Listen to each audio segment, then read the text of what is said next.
A minha pergunta é... Já está em vigor a mudança na Lei Maria da Penha, que agora permite que agentes públicos de segurança retirem imediatamente o agressor de dentro da casa da vítima. A mudança se deu por causa de um fórum, né? A falta de fórum em metade das cidades do país, o que causava muita demora na hora de emitir as medidas protetivas. Então agora a polícia, o policial, a autoridade de segurança pública no local vai poder tomar essas medidas. Como é que isso vai funcionar? Indira Gomes. Desde o dia 14 de maio, policiais podem tirar o agressor do convívio familiar sem a necessidade de uma decisão judicial. Primeiramente o delegado, caso não haja juiz, será o delegado no município que é sede de comarca.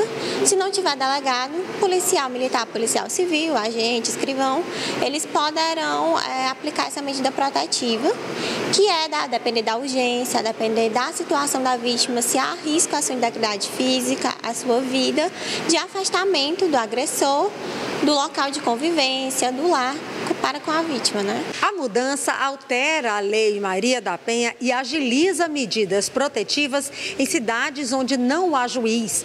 83% da população brasileira vive em municípios que não são sede de comarca judicial. A decisão do policial precisa ser comunicada a uma autoridade judiciária que, em 24 horas, deve manter ou revogar a medida. É, claro, uma evolução, mas há muitas dúvidas quanto a essa novidade. Além de poder ser questionada no Supremo Tribunal Federal, os movimentos em defesa dos direitos da mulher desconfiam da capacidade de atuação das polícias no acompanhamento dos casos. Como vai acontecer o pós-medida protetiva? Porque cada instituição ela tem suas responsabilidades. E a delegacia enquanto um espaço de denúncia. Então, a gente vê como um avanço no sentido de uma mínima proteção a essa mulher, que é a expedição da medida protetiva. E o pós, na perspectiva realmente do monitoramento. Então, a gente precisa preencher algumas lacunas. Em Teresina, a medida protetiva vai continuar exclusiva da Justiça. O pedido feito por essa vítima demorou muito. Foi exatamente quase 3 meses de espera, muita angústia, muita ansiedade, apreensiva, medo. O documento impede o ex-companheiro de se aproximar dela e de manter contato, até via redes sociais. Não garante a segurança, mas socializa a informação e monta uma rede de apoio. Depois que a medida chegou, eu tive um certo alívio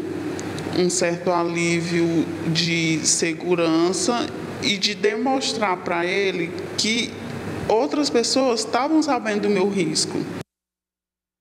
Tá aí, então, você já pode mandar mensagens para 99040322, o número do nosso WhatsApp, para você também tirar suas dúvidas sobre essas mudanças na medida protetiva. Aqui ao meu lado está a delegada Eugênia Villa, que vai conversar conosco a respeito deste assunto e tirar as nossas dúvidas aqui. Se você tiver alguma, mande para nós pelo WhatsApp e nós vamos tirar também aqui para você. Delegada Eugênia Villa, boa tarde, seja bem-vindo aqui ao Jornal do Piauí. Obrigado por atender o nosso convite. Bom, essas medidas já estão valendo? Policiais com que perfil podem fazer essa separação ou essa proteção imediata da mulher em relação ao seu agressor? Boa tarde, Joelson. Boa tarde a todos. Sim, a medida já está em vigor. Foi num dia simbólico, no dia 13 de maio, que é o dia de Nossa Senhora, e nós não vamos esquecer isso. O que consiste? Eu ouvi atentamente aqui a reportagem, o temor das pessoas da polícia não conseguir aplicar corretamente a medida. Então, vamos ao que interessa, o que foi que nós fizemos na polícia. Nós, há mais de um mês, a gente vem se reunindo com a diretoria de ensino da Polícia Militar, diga-se Coronel Silva Ramos, juntamente com o Coronel Lidomar, o reitor da Acadepol, da Academia de Polícia, o delegado Adolfo Henrique, para que a gente pudesse, então, aplicar essa medida quando sancionasse a lei. Ok? Estávamos aguardando a sanção. Então, nós já fizemos o formulário de aplicação, é um auto de afastamento do lar. Então, o que significa isso? Certo. Nós não vamos autuar em flagrante delito. Se a mulher disser assim, eu quero autuar em flagrante delito, assim ele será conduzido à delegacia de polícia. Ou seja, vai preso. Vai preso. O que ocorre, Joelson, é o seguinte, Se tiver uma lesão corporal que seja, é auto de prisão em flagrante delito, independentemente da vontade da vítima, ok? Tá, então Agora, vamos esclarecer logo isso. A mulher chamou a polícia, alguém chamou a polícia chegou na casa dessa mulher e ela disse, quero que meu marido vá preso porque me agrediu. Vai ser preso, autuado, conduzido até a delegacia, ela vai assinar o termo de representação, anuindo com a prisão e nós vamos autuá-lo em flagrante delito. Se houver alguma lesão visível, independente dela pedir ou não, vai ser preso. Inegociável, inegociável. A ação é pública incondicionada nos termos do processo penal. Agora, em toda circunstância que nós vamos aplicar, de maneira nenhuma.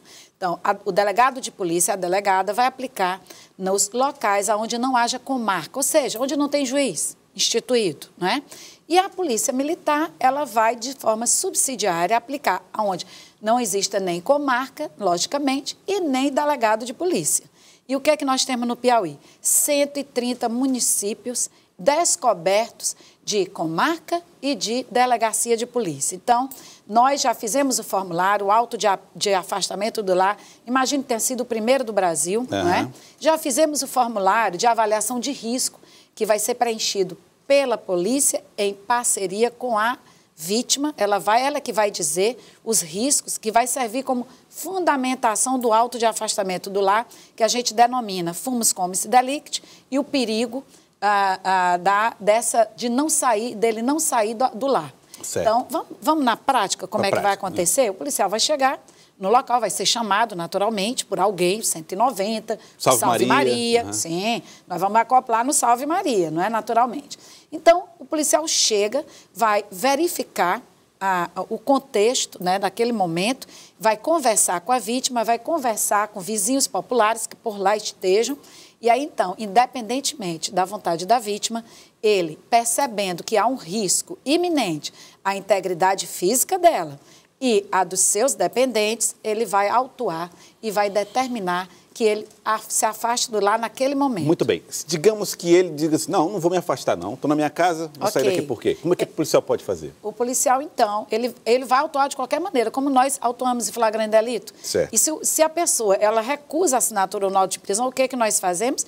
Pegamos 2 testemunhas instrumentares, ou seja, 2 pessoas que estejam lá e que atestem que ele se recusou a receber a notificação do afastamento, e aí, então, nós estamos ainda estudando, mas por precaução, eu entendo pessoalmente, como processualista e estudiosa que sou, que nós podemos sim ingressar na casa, tendo em vista que se trata de flagrante delito. Mas, por precaução, nós vamos iniciar com o termo de assentimento da moradora da casa, ou seja, ela vai autorizar nós ingressarmos na casa para retirarmos o agressor, para que não haja violação dos direitos fundamentais, né? Correto. A inviolabilidade do domicílio, que diz respeito à soberania do indivíduo. E aí, então, nós retiramos e asseguramos a ele que ele retire os seus pertences pessoais da residência. Como o Joel disse, é como se você estivesse fazendo sua mala e saísse de lá. É aquela história, a delegada Thaís, ontem, conversando com ela, que ela vem explicando para os homens, não é, a necessidade de sair do lar.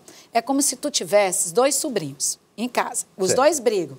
Então, os 2 brigando, tu tem que sair para trabalhar, né? Tu só pode resolver aquela crise depois que tu voltares do trabalho. E aí, tu fazes um pacto com os teus sobrinhos.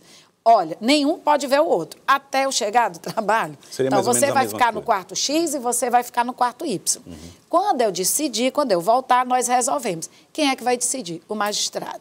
O que nós não podemos é deixar uma mulher em situação de risco. Certo. Então, isso é até interessante a senhora tocar nesse ponto, porque já tem gente questionando isso juridicamente. Tem. Se seria ou não cabível um policial ali decidir, julgar, tirar uma pessoa de dentro da sua casa. Sim. O objetivo central não é desapropriar, desalojar ninguém, é proteger uma vida. É porque as pessoas não compreendem, não é? Eu, inclusive, conversei com a criminóloga feminista, a doutora Soraya Mendes, quando ela argumentou isso numa aula de doutorado. Eu disse, doutora, é uma medida abolicionista, não é? É uma medida que eu não vou autuar em flagrante, porque eu poderia autuar em flagrante, não é? Com o consentimento. Mas a vítima, Joel, ela na frente do agressor, ela não vai ter potência para dizer, eu quero prender o meu marido, e ela geralmente não quer.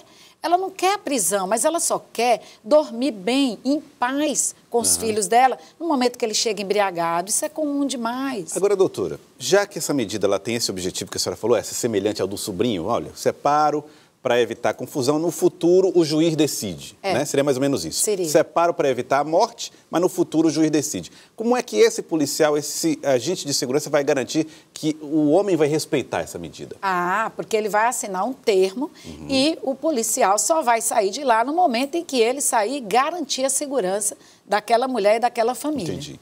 A Luísa Feitosa está aqui com uma mensagem. Obrigado, Luísa, pelo 9904-0322. Ela está primeiro indignada, dizendo como é que o Piauí ainda tem cidades sem comarca e sem delegacias.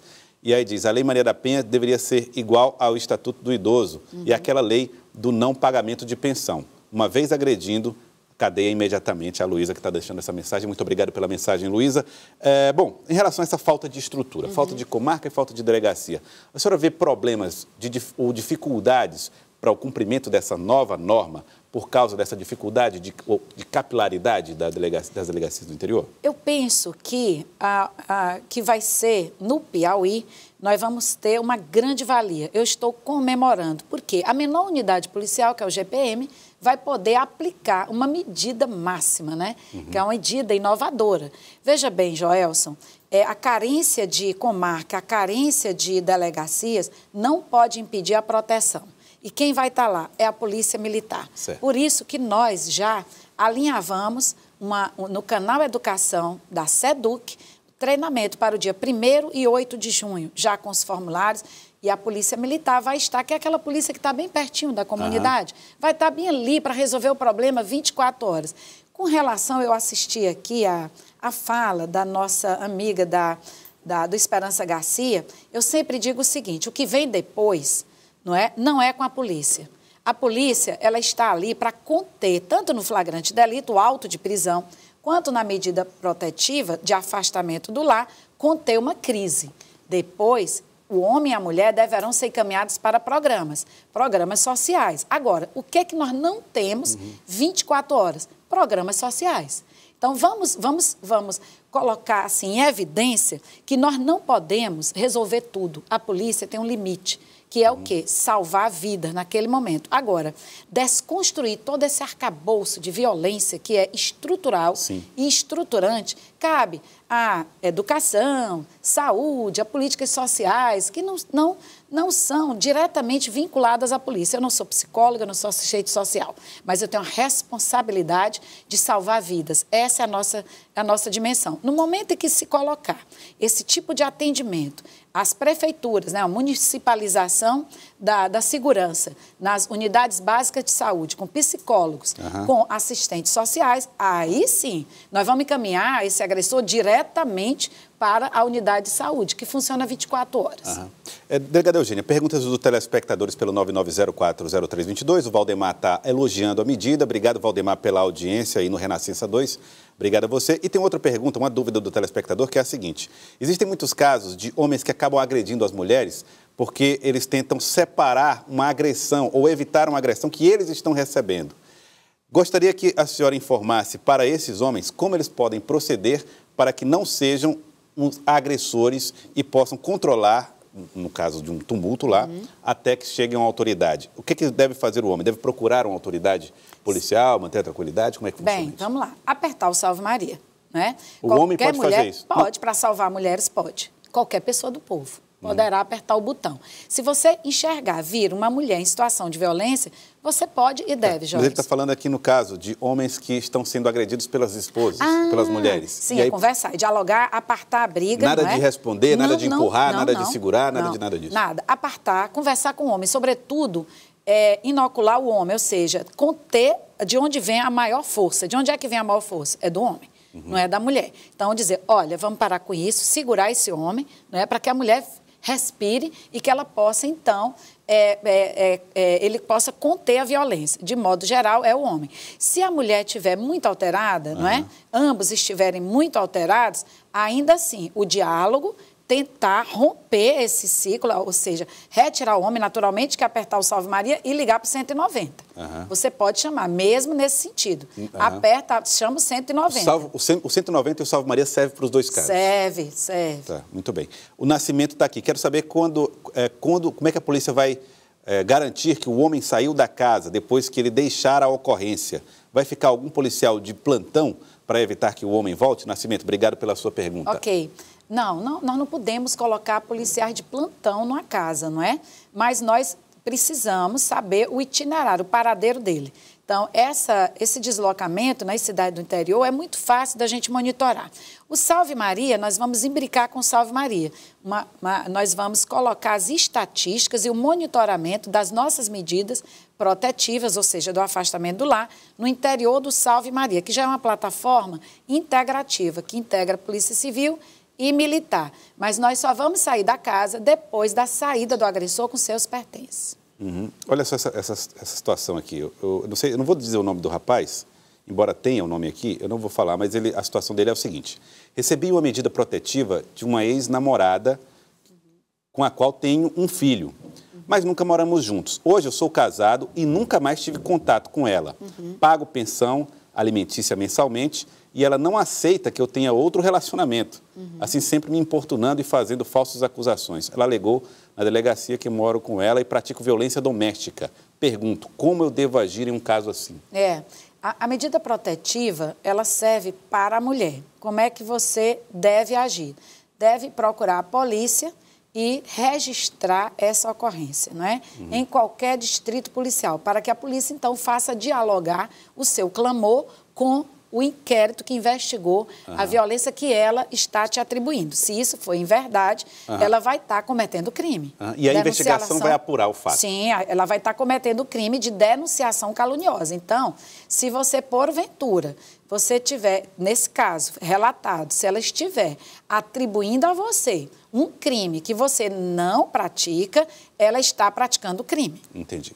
Pedro Geraldo está dizendo que seria bom que essa medida abrangesse todo o estado do Piauí. Acho que abrange o estado do Piauí. Todo o estado do Piauí, exceto aquelas comarcas, aqueles municípios e que não haja comarca. Então, vai alcançar 130 municípios.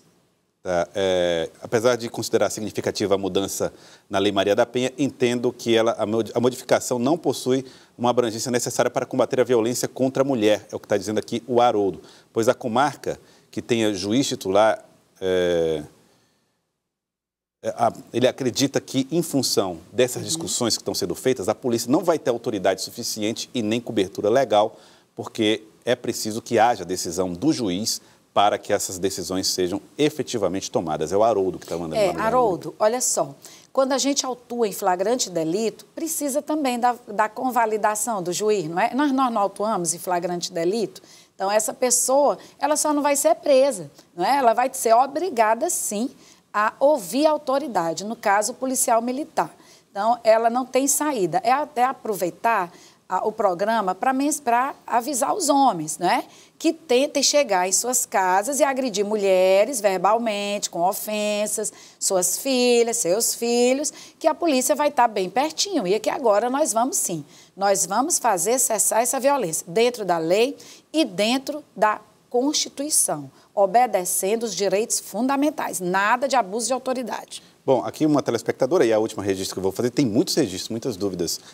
Ela está falando aqui, ela também não se identifica, pede para não se identificar, mas disse que foi vítima de uma agressão na cidade de Gilboés, no sul do estado, e teve dificuldade para registrar a ocorrência. A falta de estrutura nas delegacias fazem com que muitas vezes as mulheres se sintam impotentes. É preciso treinar também esse atendimento às mulheres em momentos assim, delegada? Nós estivemos em Gilboés, por determinação do governador, para fazer uma avaliação de risco em relação a determinado empreendimento. E me hospedei lá em Gilboés, não é?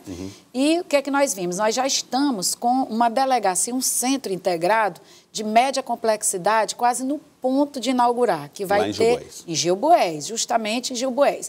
Então, realmente, as mulheres lá em Gilboés, nós temos o quê? Uma unidade da Polícia Militar. Isso aí não falta não, não vai faltar não, né? Assim como também em São Gonçalo e Corrente. Corrente fica bem próximo de Gilboés. E o delegado de Corrente é extremamente capacitado. E mais, mulheres, lá em Gilboés e em Corrente, o Salve Maria está instalado e testado, o delegado capacitado, o comandante capacitado, que é o da região, né? Sim, sim. Que o comandante de Corrente alcança Gilboés, São Gonçalo e a região circunvizinha. Então, nós temos proteção, é baixar o Salve Maria, apertar o botão, que o comandante foi capacitado, o delegado também. Nós testamos o Salve Maria e lá. Funcionou. Funcionou. Pronto. Então é isso, gente. Recado para todo mundo, para todo o Piauí.